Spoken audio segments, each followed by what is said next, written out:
Hi everyone, my name is David Rao and I'm the music teacher who blogs at makemomentsmatter.org. You can also find my ideas on Facebook, on Instagram, on Pinterest. I'm sometimes on Twitter. I'm trying to be better at Twitter. And you can also find me a variety of other places when you search for my name, David Rao, or Make Moments Matter. I'm excited to be sharing with you this week. I'm going to do a quick dive into my first grade lessons for the week and share everything sort of top to bottom of those lessons. In last week's video, I did a share of all of my kindergarten through fifth grade lessons for the week, and surprise, they have not changed because I'm on that weird 7-day schedule where I see every student, or I see students once every 7 school days. So I'm still teaching the same lessons I was last Monday. So I'm not going to bore you all with running through all those kindergarten through fifth grade lessons again. If you want to see them, you can jump back to last week's video and watch and catch up with that. But I wanted to do a quick dive through of my first grade lessons this week.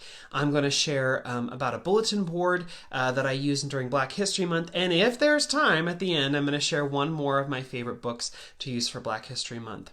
So I want to get right into things, but I have a couple things I know I need to talk about first. As always, if you have questions about the resources that I talk about, or the books or puppets or anything else that I use in this video, I've tried on the links page on my blog to compile all of those links in one place. So if you're like, hey, where's that puppet from? Check the links page and I might have a link to it. And the way to get that links page is if you're on Instagram, click my link in profile and there should say Musical Mondays Recap. Or if you're watching on Facebook, at the bottom of the caption for this video, it should say Musical Mondays recap page at makemomentsmatter.org/video/Musical Mondays 2019-2020. And you should be able to watch and get all of those links. One more thing, if you have questions, a great place to ask questions. You can ask them here as the live video is going on, and I'll try and answer them the best that I can. Sometimes, for some reason, Facebook and Instagram don't let me see those questions live. So if that happens and no questions pop up, I'll keep checking back on the video after it's over to make sure that if you do have any questions, I can try and answer them. And I'll type little messages if I can't answer them during the video. One more thing, I had such a great time this last week sharing at the Georgia Music Educators Conference. That's my home state conference, and it was so much fun to share 2 sessions there this last week. And in 2 weeks, on February 8th, on a Saturday only, I'm going to be at South Carolina Music Educators sharing 2 more sessions with my friends in South Carolina. So if you're in South Carolina, I hope that you will join us for SCMEA. I'll be there on Saturday, well, late Friday night, and then Saturday, and I'm excited to share with folks there. So if you're around in South Carolina or North Carolina and want to drive down, or, I don't know, Eastern Georgia want to drive up, we'll be in Columbia, South Carolina on the 8th, and I hope to see you there. Okay, well, one more quick recap, and I know I thought I was going to be jumping right into first grade, but one more quick thing. Last week I shared all about my ukulele, how to get started with ukulele, some of the introductory things I'm doing with 4th grade and 5th grade. And a lot of people had questions like, where do you get that thing, or what about this, or what's a ukulele you use, or what's this, do you have a stand, or I got lots of messages and questions. So on Amazon, I'm able to make lists of they call them idea lists, where I can sort of list all the things that might go together. And so I was able to make a list for just ukulele stuff. So I have quite a few ukuleles listed there. There's a cool do-it-yourself, make your own ukulele, which I have a friend who bought it for his whole ukulele club, and they made really, really cool ukuleles. So I listed that on there. Who knew, but recently I found out you can get a Pokemon-themed guitar and ukulele tuner. So I listed those on there. You can get Charizard or Pikachu or Squirtle. I don't know. I never was a Pokemon person really, but they're also my favorite stands, a couple other cool accessory things. But not that you have to buy them on Amazon, but the cool thing on Amazon is it lets me sort of just group all that stuff together. And so there are quite a few things on there. There's some things that I wasn't able to link on Amazon, like my favorite strap and some other stuff, but a lot of great ukulele resources are there on that page. And also, I'm doing a lot with puppets this week, and there are a lot of there's a whole other page with just some of my favorite puppets. Not all, because a lot of puppets I really love, but some of my favorite puppets are on that page too. So if you're interested, that's on the links page. You can get to that, and that's one of the ideas lists I was able to create on Amazon with all those resources about ukulele and puppets and some other cool stuff too. Okay, I did a session at GMEA this last week about advocacy. And one of the things I talked about was bulletin boards and how effective bulletin boards can be for advocacy. And one of the things I shared was that bulletin boards are there to advocate for you even when you're not there, if that makes sense. So a lot of times we talk about advocacy in terms of, creating relationships with students and parents, or talking about how important music can be, or the things that you can do in music if you decide to pursue a career in music. And there are so many great things we can do to advocate for our program and why it's important. And I said in this session, one of the most important things that I think about is how do I use bulletin boards or school displays to my advantage. Because even if I have had the worst day and feel completely depleted and go home and I'm stressed out, if there's a basketball game at my school that night, or if there's a PTA meeting or something else, if I have a bulletin board display out in the hall or where parents can see it, then even if I am not physically there or able to advocate for myself, that bulletin board can be advocacy for me. And so I shared a lot about some of the bulletin boards that I use for advocacy, some of the things I put out in the hallway, and that have been effective for me in the past. And I wanted to share one of those tonight. And I thought it'd be cool. I could share maybe one a week or share an idea a week that will give you ideas on how to be more effective with bulletin boards. Because I know some people are like, oh, bulletin boards, I hate doing those. It's such a pain. Well, it doesn't have to be, and they can be so effective. So I'm going to just start by sharing one of my favorite bulletin boards for Black History Month before I jump into my first grade lessons. So this bulletin board I made years and years ago, and I called it Best of the Best. And in the bulletin board set, it even says that. I've got Best of the Best. So you can just print those out instead of having to create your own letters for like a display. But basically the idea of it is it has musician profiles. So for instance, here's one about Scott Joplin. And on the card, it says a nickname of him. He was the king of ragtime. It has his birth and death dates, and then it has a little bio about him. Scott Joplin was a self-taught musician who left home at the age of 16 to try and make it big as a professional musician. Joplin became famous for a type of music called ragtime. His songs Maple Leaf Rag and The Entertainer are two of the most famous rags of all time. And then it has a photo of him. And so what I tried to do with this, I found 25, and it was hard to limit to that number, but I found 25 Black musicians who were just super influential or changed the genre that they were part of or created that genre. Like Charlie Parker was so influential in the creation of bebop, or there are just so many cool musicians that I was able to listen here. So like B.B. King, or Ella Fitzgerald, or Michael Jackson, or Tina Turner, all names that are just, they're sort of ubiquitous, we understand them, but this gives kids more information about them.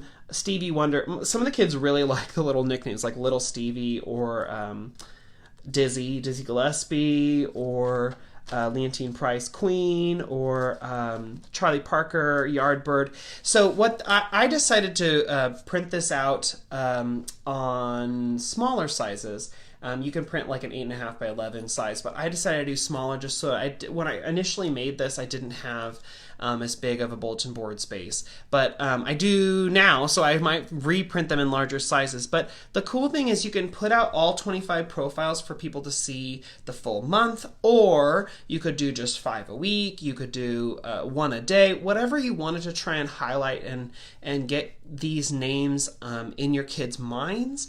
But the cool thing about this is it gives them a picture, it gives them the name, they like looking at the nicknames, sometimes they'll read through the bios and get some of that information too. But all of these things, it's just sort of the greatest hits about their life and their career, birth and death dates, and there are a couple people who just passed away this year or in the last year that I'm going to go in and update those.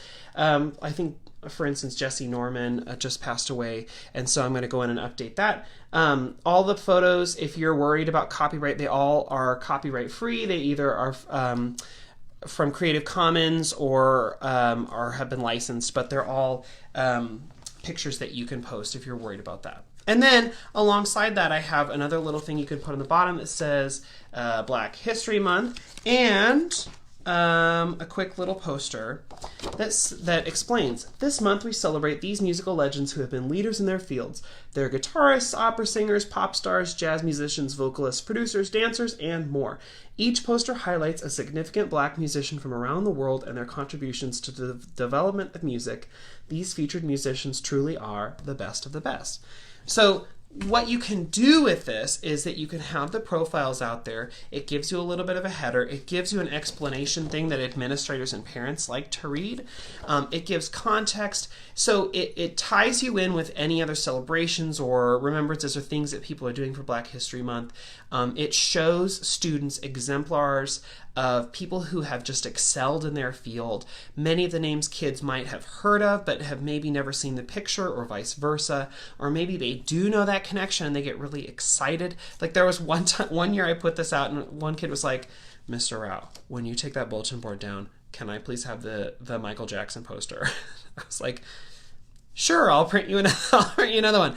But it's just an easy poster or an easy set that you can print out and use. I use it every year, and every year I get comments about it, and I get people saying like, oh man, I really love, that musician, or I love this thing, or I love that you're highlighting this, or I love jazz, and so I'm so excited to see yada yada yada. So it's just a fun way to connect and to bring more awareness to Black History Month and musicians who have made a huge impact on music history in general, and all the things that they've done. So like I said, it's 25 different profiles, all different artists, different genres, classical, well, not so much classical, but like more older examples, and like Scott Joplin and Bessie Smith, and then it gets into jazz, it does some rock and roll, there are pop stars, there are all sorts of names in here, all the way up to Beyonce and beyond. So there's some really cool names, and it was tough because I decided I was going to do 25, and it's hard to limit to just 25 musicians at all, and so it was tricky. So if there's a name in there that you're like, but what about so and so? Well, it's probably because I just didn't have. I could have made it 75, but you wouldn't want to print all those out, put those up. So it was tricky to limit to 25. But using something like that is a great way to advocate for your program. It shows that you're tied in with current events and you're tied in with the theme for the month and for the school. It shows that you care that students are exposed to this information about our culture and how music developed and influential people and people of color, and it shows that you have an awareness of that. So it's an easy way to advocate, it's an easy way to tie in with things that are going on in your school, and hopefully it's easy to just print out and put up on the wall. Okay, that's my bulletin board of the week. It's a quick and simple one, and there's a link to that if you're interested in learning more or seeing more photos or getting more information. Please shoot me a question if you have questions about it. Okay, let me jump into first grade and do a run through of first grade, and if I have time at the end of the video, I'll share one more book for Black History Month that I'm really excited about. So in last week's video, I shared about all my kindergarten through 5th grade lessons for the week, so I'm not going to run through all of those because I'm afraid it would bore you again if you saw it last week, but if you want to see all of those, you can get those from last week's video. This week I'm going to jump into first grade. Now first grade is preparing for a concert in 7-8 weeks, and it's going to be eventually it's going to be jungle themed. So right now kids don't, like, I haven't been explicit like this is for our concert. We're just learning all of these songs, and then in the last week or so before the concert, I will tell them like, oh yeah, and this is for the concert, and oh, all these songs, hey, oh my gosh, this one, they all fit in the theme. How exciting. We don't have to learn anything new. We've been learning it for weeks anyway. So that's sort of my plan, is to just take all these songs that we would normally do and roll them together into a program. And our theme for this program is the zoo. And we're gonna visit the zoo, and I'm excited about that. So all of the songs are sort of zoo or animal experience themed. And some of them I'll have to tweak and change as we get ready, but a lot of them will just stay as is, and we'll just roll them into the zoo theme. And I like to give myself a lot of room to change out. So like, for instance, the first thing we do is Little Bo Peep. Well, maybe she's at the petting zoo. You know, like I think it's easy to roll those into the theme of the zoo if you have something, anything that connects to that zoo theme. So what I try and do when I'm picking out songs for this, I look for like animal songs or something zoo related, or you know, something that could tie in to the zoo, some element of the zoo. And I've, you know, like looked at zoo research, like the Atlanta Zoo, like what makes that zoo. And then I try and make sure there are like one or two songs that are like explicit zoo songs. So like obvious about the zoo. So then like those Little Bo Peep songs, those other things that sort of fit will flow right in, as long as you have that umbrella of like, you know, here's the main zoo idea, if that makes sense. So when students come in, a lot of the time throughout the whole fall, they were expecting and ready to do this poem, Copycat, Copycat, 1, 2, 3. Do what I do after me. Anything I do, you do the same. That's how you play the copycat game. That's how we started every single class for basically the whole fall. And so once we'd say that poem, and then I'd clap and they'd clap, and I'd clap and they'd clap, and I'd clap and they'd clap, and then we'd say the poem again, and I do solfege and they'd echo, and I do solfege and they'd echo, and then we do the poem again, and then we do vocal exploration, etc. So it's just a copying game where I can, you know, we say the poem and then I do a different copying thing, maybe body percussion, maybe singing, maybe something else, and then we do the poem again, and then we do another copying thing. So it's just like my copy thing. So when students came in a week or two ago, I said, we're not doing the copycat anymore. Instead, now we have a new poem, and I'm so excited about it. And it goes like this. And we learn it's Little Bo Peep has lost her sheep and doesn't know where to find them. Leave them alone and they'll come home, wagging their tails behind them. Now, I chose this because it will flow into my zoo theme, petting zoo, right? And it is a fun, super easy song. But the other reason I chose it is now I can do those echo games back and forth in triple meter. So Little Bo Peep has lost her sheep and doesn't know where to find them. Leave them alone and they'll come home, wagging their tails behind them. My turn. And students would clap back. Bum, bum, bum, ba-da. And then we do clap, clap, clap, clap, clap, clap. And then we might, you know, do Little Bo Peep again. Leave them alone and they'll come home, wagging their tails behind them. Bum, bum, ba-da-da-da. Bum, ba-da. So instead of just doing a duple meter, this gives me a chance to take it to another level and make it a little bit more difficult and a little bit more exciting for kids. And you could even do a sung version of that. So, me, bum, bum, bum, ba-da. So, me, do. And so, I mean, there are a lot of things you can do, but Little Bo Peep gives them a chance to go through those. And actually, around the room, a couple years ago, I did a barnyard theme, and so I printed out a bunch of little barnyard animals to put on the bulletin board a couple years ago. Well, I had a bunch of sheep, so I took those little sheep and I put tape on the back, and I just stuck them up around the room so that when you know, students came in, some of them noticed and some of them didn't, that, you know, like somewhere in the room maybe there was like a sheep hiding, and like some of them would notice right away and be like, oh, interesting. And then we did Little Bo Peep, and I'll go, do you see any sheep around here? And so that, you know, that was one of the sheep. But that's just fun. Kids, they like that. They love seeing the sheep, and so it's like a fun little connection. And actually, in my first grade, we're doing Ba Ba Black Sheep, and so having the sheep for that was also fit right into the theme. But I do have my sheep puppet that helped introduce the song the very first time, and her name is You, E-W-E. Bad choice. Yeah, it was a bad choice. None of the kids understand the joke, and it's just a little bit confusing. Yeah, for me and for you. Wait, for me and for you? Bad puns. Okay, anyway, I like puns, but so my sheep is around, and her name is You, E-W-E, and I'm going to keep it even though kids don't get it. That like one para who comes in who's like, oh my gosh, it makes it all worth it. Anyway, so You helps us, and sometimes she'll do the copying with us. But then she explains, sheep and the fleece, and she explains, that sheep, they come home, they're wagging their tails behind them. So they're not like wagging like a dog, but like, as they walk, their tail wags. It helps explain the poem just a little bit and makes it sort of fun. And you all probably know, if you've seen any of these videos before, that when I use puppets, a lot of times they're sort of my foil, or like, I always use the example of like Sherlock Holmes and Dr. Watson.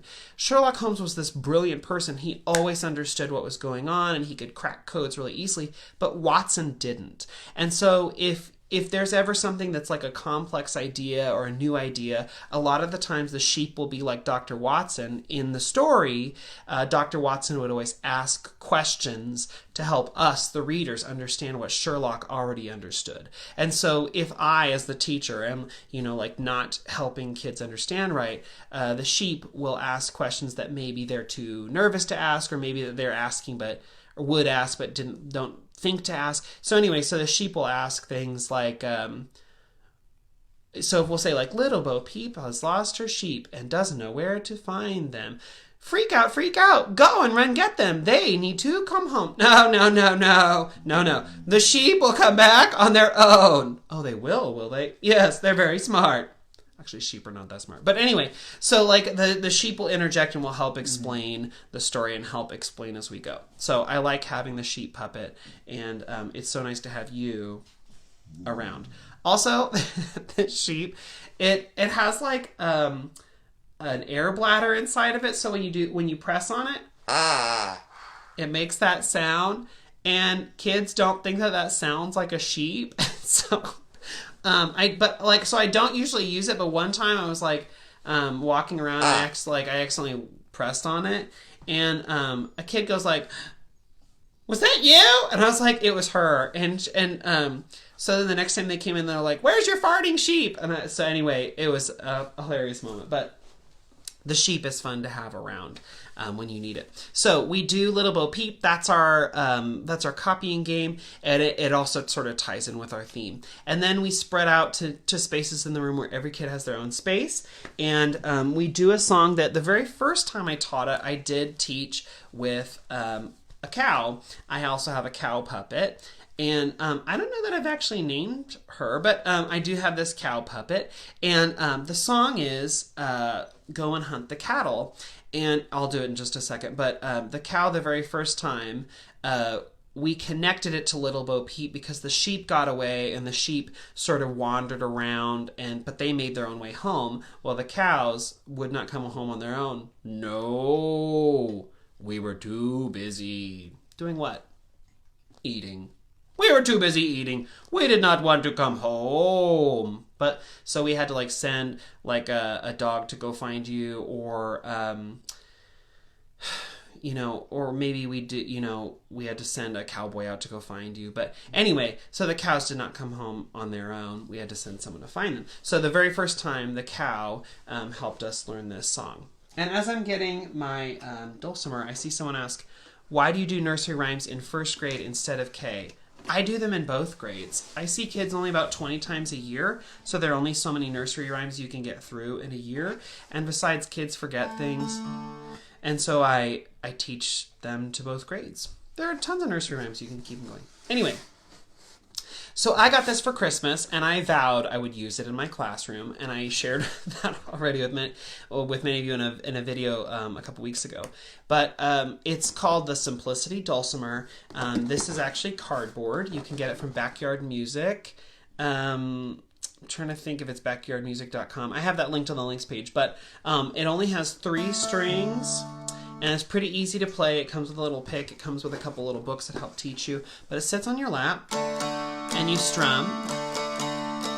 So for my first grade, we learned this song, and recently I have been strumming to accompany, and I'm so excited. I'm so excited. I feel like pretty good about it. It's very rudimentary, but I feel good about it anyway.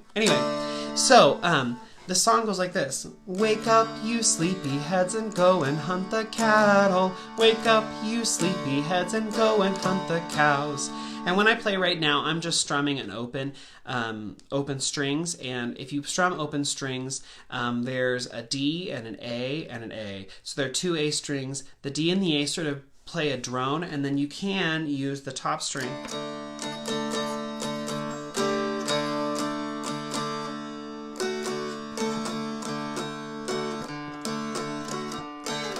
Obviously, I did not plan to do that. But anyway, that top string can be a melody. I am not good at that. And you'll see how I use it, even though I'm not good at it. So when I sing that first part, I call that sort of the A part. I sing that by myself for now.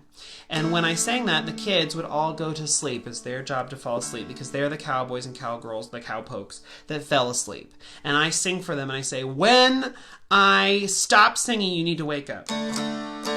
So I sing, wake up, you sleepyheads, and go and hunt the cattle. Wake up, you sleepyheads, and go and hunt the cows.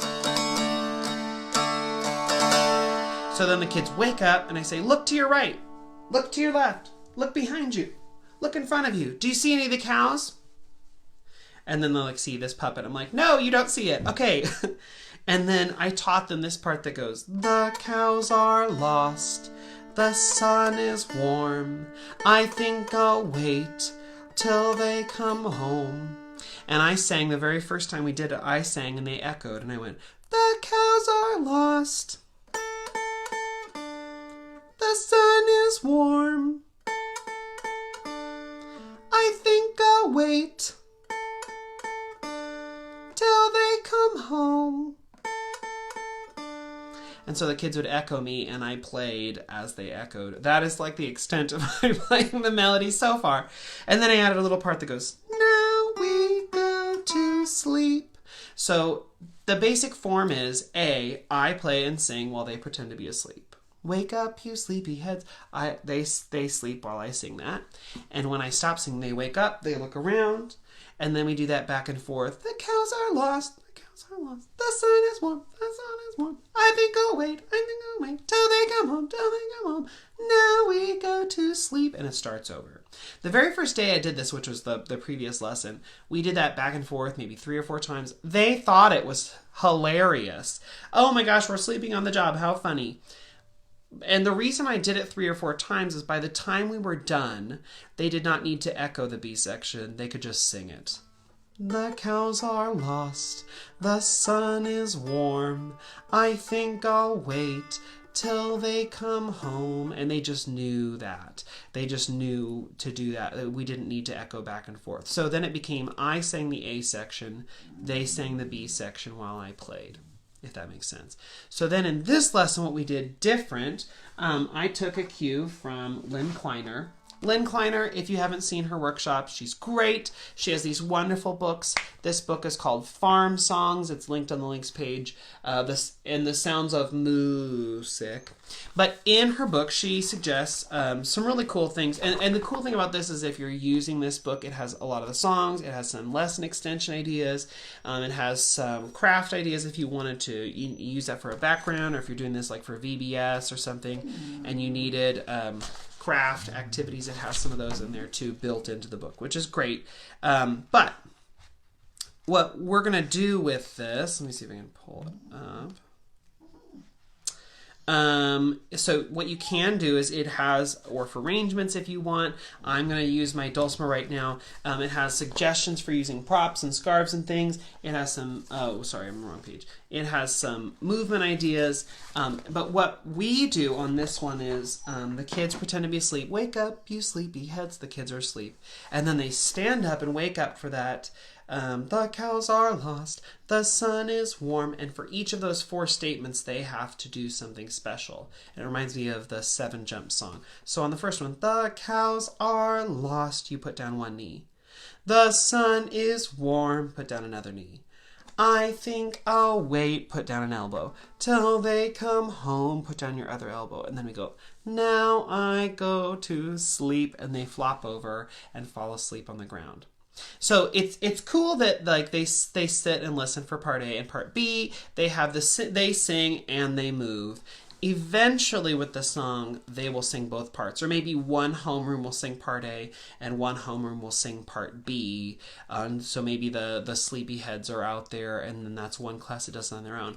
Eventually what I'm going to do is make those the zookeepers.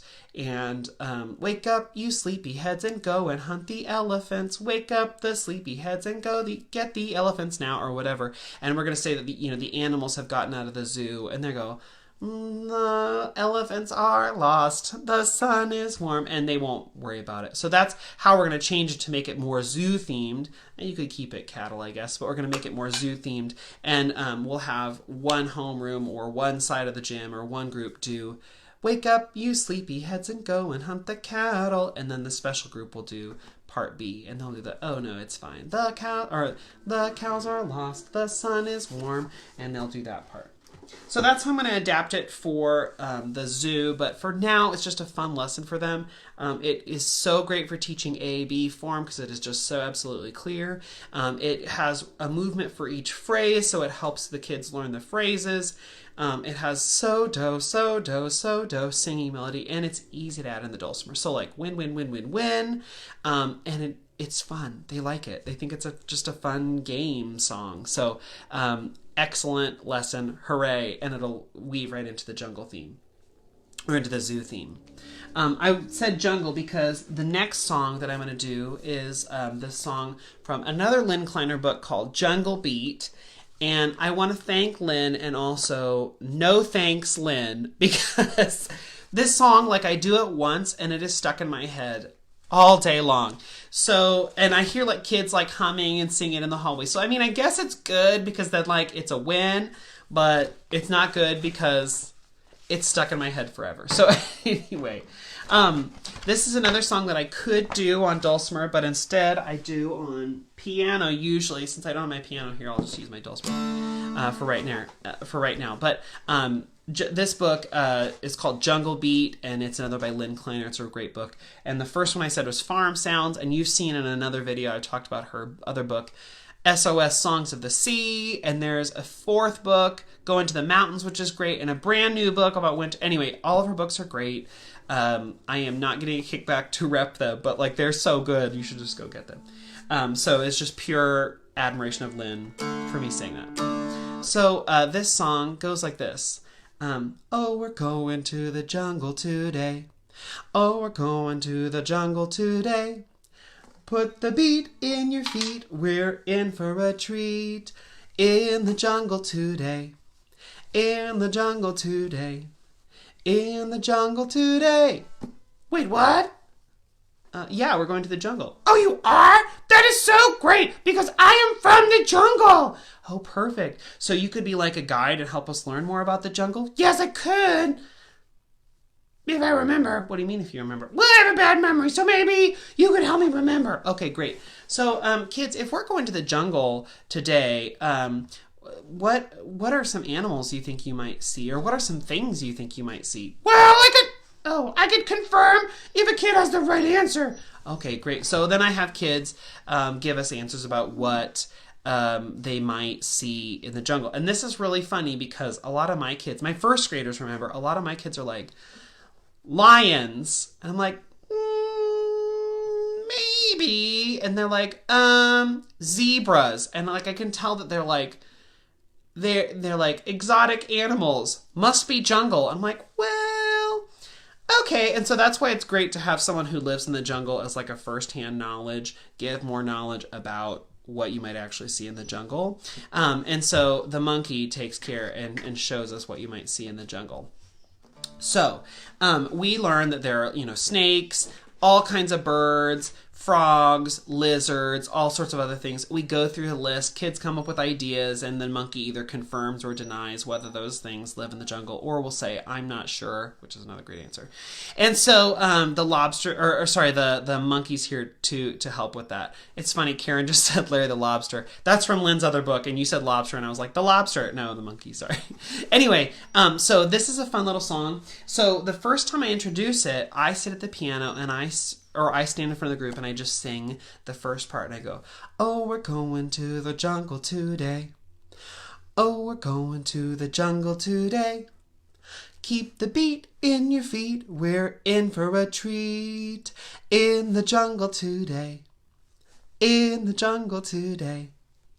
In the jungle today. And then I say, wait, did you notice there were a couple parts where like I wasn't singing? And they're like, yeah.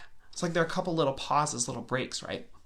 That's your part. You've got to add something into the breaks. So here's what you're going to do the first time. Listen. Listen to what's new. Oh, we're going to the jungle today. Oh, yeah. Oh, we're going to the jungle today. Oh, yeah. Keep the beat in your feet. We're in for a treat. Oh, yeah. And the kids are like, oh, yeah. And I was like, yeah, you're doing great. So, and earlier on in the lesson, usually whenever we do Little Bo Peep, I usually stop and, at somewhere along the line, either Little Bo Peep or something else, I'll catch one kid being like, Little Bo Peep has lost her sheep. I'm like, oh, can you say it more exciting? Little Bo Peep has lost her sheep and doesn't know where to find them. Is way more exciting than Little Bo Peep has lost her sheep, right? So like that usually comes up earlier on in the lesson. So when we get to this part, I say you have to bring that excitement again because we're going to the jungle. So when we do this, you should not do it this way. Oh, we're going to the jungle today. Oh, yeah. Right? Like you need to be more excited. I need to see it on your face and hear it in your voice like this. Oh, we're going to the jungle today. Oh, yeah. We're going to the jungle today. Oh, yeah. And it's so funny to see kids like get really excited about that, right? Keep the beat in your feet. We're in for a treat. Oh, yeah. In the jungle today. And then I say, ooh, but there's a new part here. Listen to this. In the jungle today. Oh, yeah, so good. In the jungle today. Oh, yeah, so good. So then they pick onto that pretty quick. We start back at the beginning. We do the whole thing so far. And then I say, oh, wait, the ending is the best of all. Listen to this. In the jungle today. Oh, yeah, so good. In the jungle today. Oh, yeah, so good. In the jungle today. Yeah. And we put out our hands. We twinkle our hands. We twinkle our fingers. And we say, yeah. And we get really excited. And it's so hilarious to see kids do that, right? So anyway, so the ending goes like this. Oh, we're going to the jungle today. Oh, yeah. Oh, we're going to the jungle today. Oh, yeah. Keep the beat in your feet. We're in for a treat. Oh, yeah. In the jungle today. Oh, yeah. So good. In the jungle today. Oh, yeah. So good. In the jungle today. Yeah. So that's what, like, it takes maybe 5 minutes to get them to do the oh yeahs, to get them to sort of understand that and move that along. So then I say, but listen to the words. And we listen carefully. Keep the beat in your feet. We're in for a treat. And this far along, we've just been sitting. And so I say, well, we've got to keep the beat in our feet. So we stand up and non-locomotor, just in place, we walk as we sing. So, oh, we're going to the jungle today. Oh, yeah. Oh, we're going to the jungle today. Oh, yeah. So we're walking back and forth as we do it, right? Eventually that becomes locomotor, where we're moving through the jungle. And the one thing I add is that, like when we get to the oh yeahs, you got to look at a partner or somebody nearby and go, oh, yeah, we're going to the jungle today. Oh, yeah. And so we develop this sort of walking, moving as we go. We're going through the jungle. And, this is another great time to, as you're teaching the lesson, to reinforce your classroom expectations. So mine is when we're moving or going through the room, you've got to do it without touching anyone else or touching any property or things that aren't yours. And so as we're moving through the room on the steady beat, we're moving locomotor with a steady beat in our feet. We're singing, we're reacting, and the kids are using their whisper voice for their response to my phrase.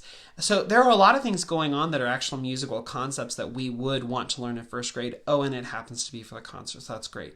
But the cool thing is, by the time you're done with this very first lesson, you've built in all those things. The kids sort of have a good feel of it. I do the singing the first day, and I sing those parts, and the kids react with the whisper. But by the time I'm done, I know that a lot of them already know the words and could sing along if we wanted.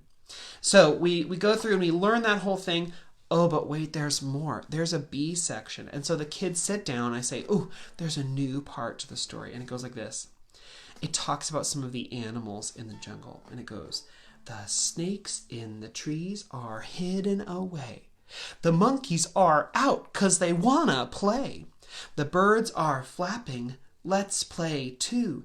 They make such noise. Coo, coo, coo, coo. And the kids are like already bought in. They're like, bird noises? I'm in, right? So I teach this phrase by phrase, and the kids learn the poem.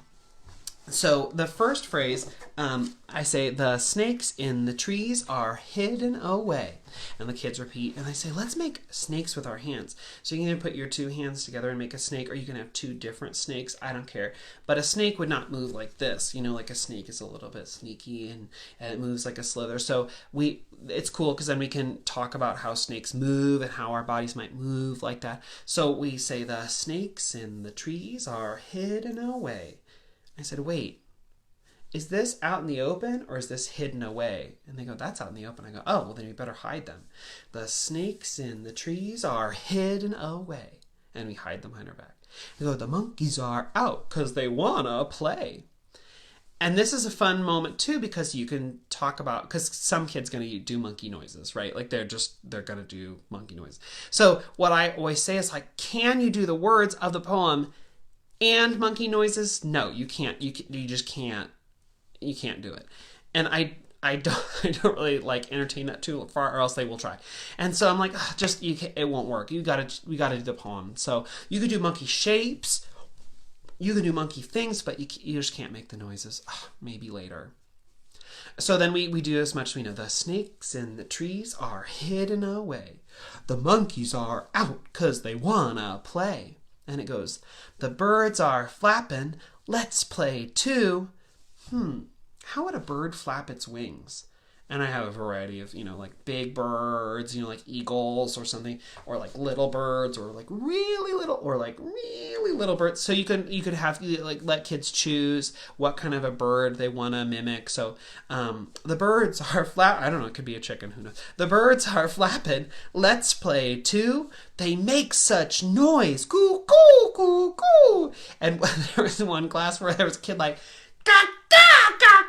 And I was like, nope, not that kind of bird, but good try. So anyway, it was really funny. But anyway, so we go with coo, coo, coo, coo, and we put our hands behind our back to that coo, coo, coo, coo, or coo, coo, coo, coo. And it's so hilarious to see kids do this. But by the time they're done, it should sound like this.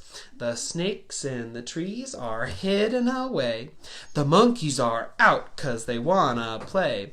The birds are flapping. Let's play too. They make such noise. Coo, coo, coo, coo. And then I sit down and do a little introduction to the song, and then we sing, oh, we're going to the jungle today.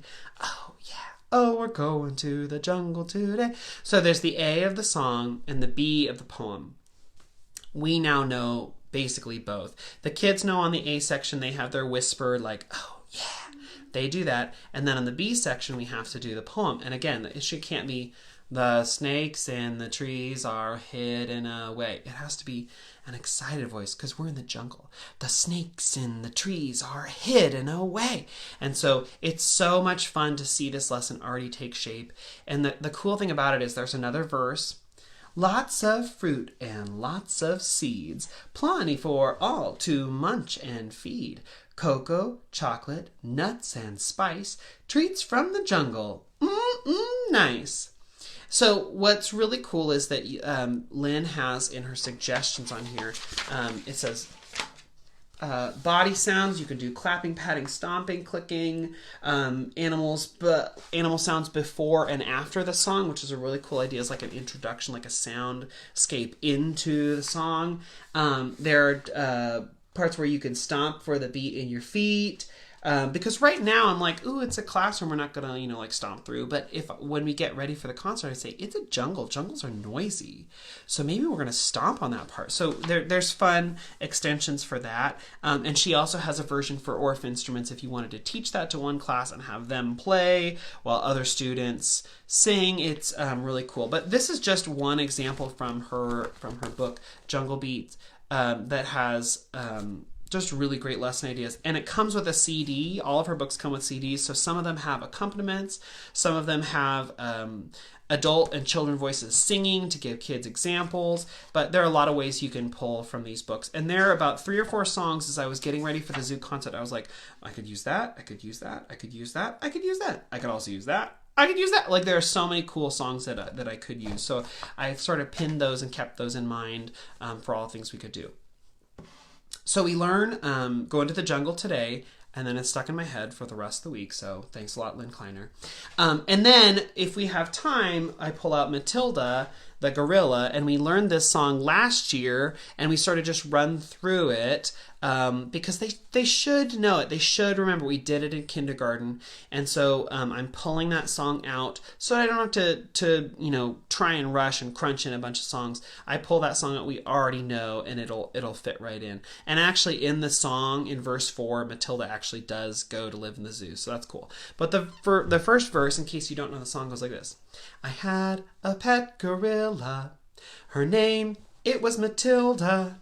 Matilda liked to sing songs every day, and this is what Matilda the gorilla would say. Oh, ooh, ooh, ooh, ah, ah, ah. Oh, ooh, ooh, ooh, ah, ah, ah. Oh, ooh, ooh, ooh, ah, ah, ah. Oh, ooh, ah, ah, ah. Now, when I initially taught this to kids in kindergarten, on the verse, which I would sing, students would keep the steady beat. However, Matilda kept the steady beat, so maybe she'd go, I had a pet gorilla.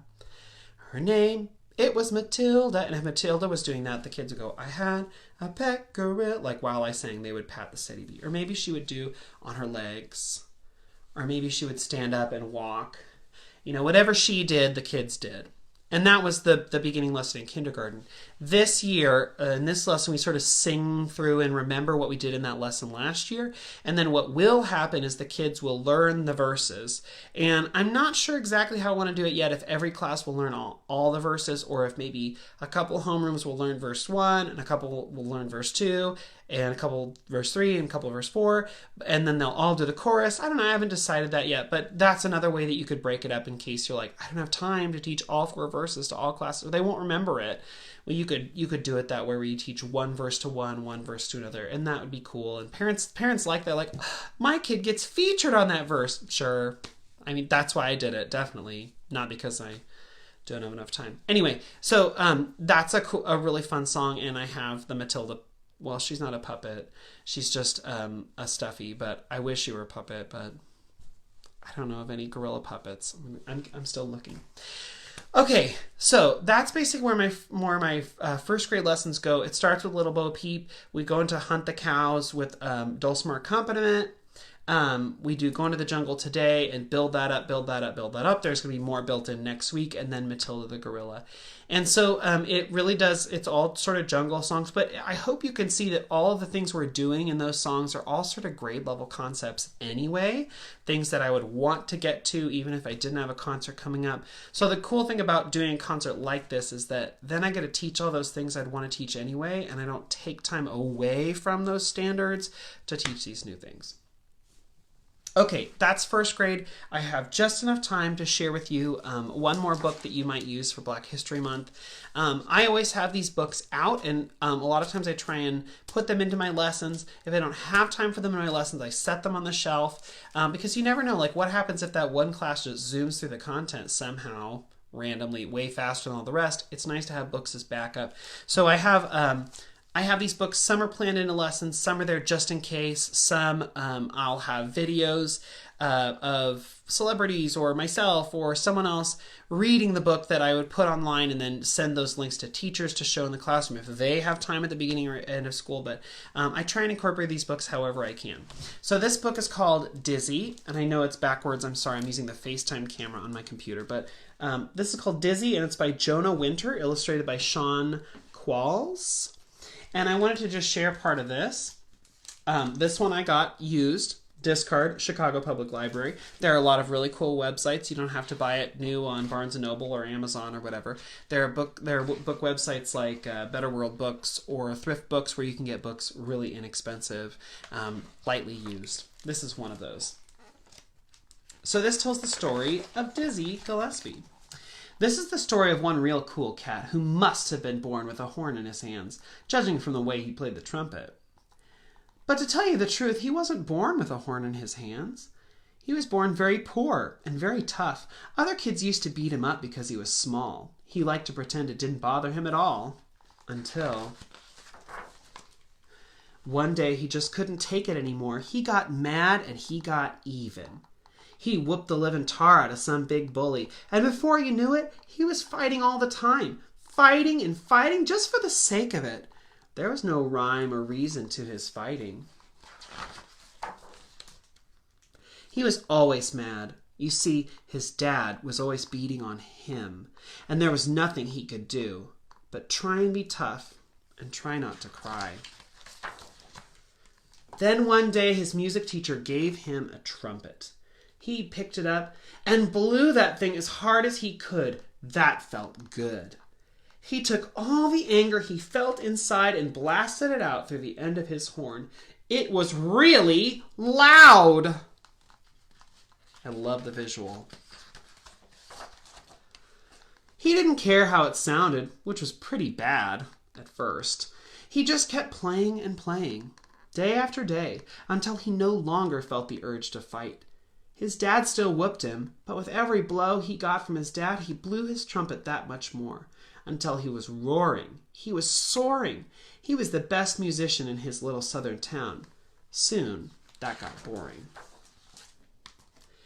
Playing notes on a page was what he'd learned to do, and what he wanted to play was a thing called jazz. All over the radio, jazz was the rage. In jazz, you took a melody and played it in all different ways. You made up stuff and changed every phrase. It was crazy. If a melody was like a rule, jazz was like breaking the rules, like inventing new rules. Jazz was like getting in trouble. It was fun. For the boy with the horn, fueled with a fire that burned with every whooping, jazz was like a fire extinguisher. It was cool. For the boy with the horn, stuck inside a podunk town in the deep south where white folks put you down, jazz was also like a ticket on a train to better days. So he boarded that train and moved up north to a place called Philly. Right off the bat, he got a job in a jazz band and started acting silly. He'd fall off his chair, kick his feet in the air, flail around willy-nilly, play practical jokes on various folks. On certain nights, he'd elbow the piano man off the bench and play the keyboard with his left hand and the trumpet with his right. The older musicians then soon got tired of these shenanigans. They wanted him fired. Not a chance, said the boss. This kid's a whiz. Even if he is a little dizzy. Dizzy, said the trombone player. Dizzy, said the drummer. Dizzy, said the rest of the band. And even when Dizzy was a man, that's what he was called. He didn't mind. This fit into his plan, you see, to stand out on the bandstand. But Philly was small time and Dizzy got bored, so he caught the next train to the town so nice they named it twice. New York, New York. It was great. What a place. It was crazy. Like jazz, sort of like Dizzy himself, except, even crazier. There were cars honking and everyone talking all at once in different languages, people laughing, people shouting. New York broke all the rules, just like Dizzy, just like jazz. It never went to sleep. People were up all night playing music and dancing. And there was Dizzy, horn beneath his arm, soaking it in, the rumble and the roar of the A train, and the brass and the saxes and the drums of the jazz clubs. And there was Dizzy on stage with the best jazz band of them all. Still, before long, he was, you guessed it, shooting spitballs and clowning around, making funny faces, faking football passes behind the back of the band leader, while the dude was trying to sing, partly to get a laugh, but mainly to get noticed. You see, Dizzy knew he'd have to do something really special to get noticed in this band. That's why when it was Dizzy's turn to stand up and play, he played weird sounding notes. He played so high. He played so low. He played so fast. He played diddy diddy bop dee biddy wah wah bibbly. He puffed his cheeks out like this. During breaks and after the show, Dizzy'd be up on the roof with some other hep cats, teaching them this and that, you know, how to play Dizzy, how to play notes that no one had used yet. Here's the thing. Dizzy knew that sooner or later he was going to get fired for being a clown, but he didn't care because he was proud. Because somehow, somewhere, the man they called Dizzy had come up with some not so dizzy ideas on how to change jazz into something new. And after he lost his job, oop bop shabam, like a preacher, he spread the word of his new jazz rhythms and chords in late-night sessions and late-night clubs where folks would sit, not dance, and listen, just listen, to the zibbity-bop, zoo-boo-de-bop-bop, zitty-beep, zitty-bop, de-blap, de-blop, zip-boop-de-bop, bop-de-bop-de-bop. It was like he had taken a wrecking ball and smashed in the house of jazz till the walls came tumbling down, and in its place he built a new house, the house of cool jazz. Soon his whole name was up in big letters on the sign outside, Dizzy Gillespie. Dizzy Gillespie on top of the world. Going, going, going, ziddly-dee-boo-dee-boo. Hitty on his horn, and then, if he ran out of notes, he'd say, bebop. That's what Dizzy called this crazy kind of jazz that he had invented just by having the courage to be himself. Until the very thing that had gotten him into trouble so much, being a clown, breaking all the rules, had become the thing that made him great, his ticket. Into jazz heaven, where on certain nights Dizzy Gillespie still shoves the angel Gabriel out of the way and shows him how to play bebop. And then in the back is an author's note that talks a little bit more about Dizzy Gillespie. I just love this book because of the pictures, because it's so honest with kids and talks to them about how even though things are hard, you could use your own character and your own self, and you can use your skills to take you out of that and to take you past that. And I love how it sort of talks about using music as an outlet to express those things that maybe you can't talk about otherwise. I think it's just such a cool book. And I always have it on the shelf if I need it. I always have it if I have a little time, but I do try and use it whenever I can, or share a video of someone else reading it with my classroom teachers. I just think it's a great book. And it talks about Dizzy Gillespie. Can't beat that. I see Monica said, if anyone does Harper for kids at their school, this story leads to some wonderful conversations about character traits. Harper for Kids character traits. But it does, even if you don't do Harper for Kids, I've never heard of that, but even if you don't do that, you can have a conversation with kids about using their skill set, using their personality, using what they've got to become something better and to change and to grow, and all the places and things you can do with that. Well, this is one of many books that I love using for Black History Month. Just like I said, I have all of my ukulele favorite resources and things linked on an Amazon ideas list. There is an ideas list I have for books for Black History Month. But like I said, I did not buy this one from Amazon. I got it from Better World Books, which is a book discard or a discount book website. There are so many great websites you can buy from. But on that Amazon ideas list are all the author names and ISBN numbers and other things you'd need to look these books up if you wanted to get them from your library or get them from a book website. So if you're interested, that's linked on the links page along with all the other books that I use for Black History Month. Okay, thanks everyone for joining in tonight.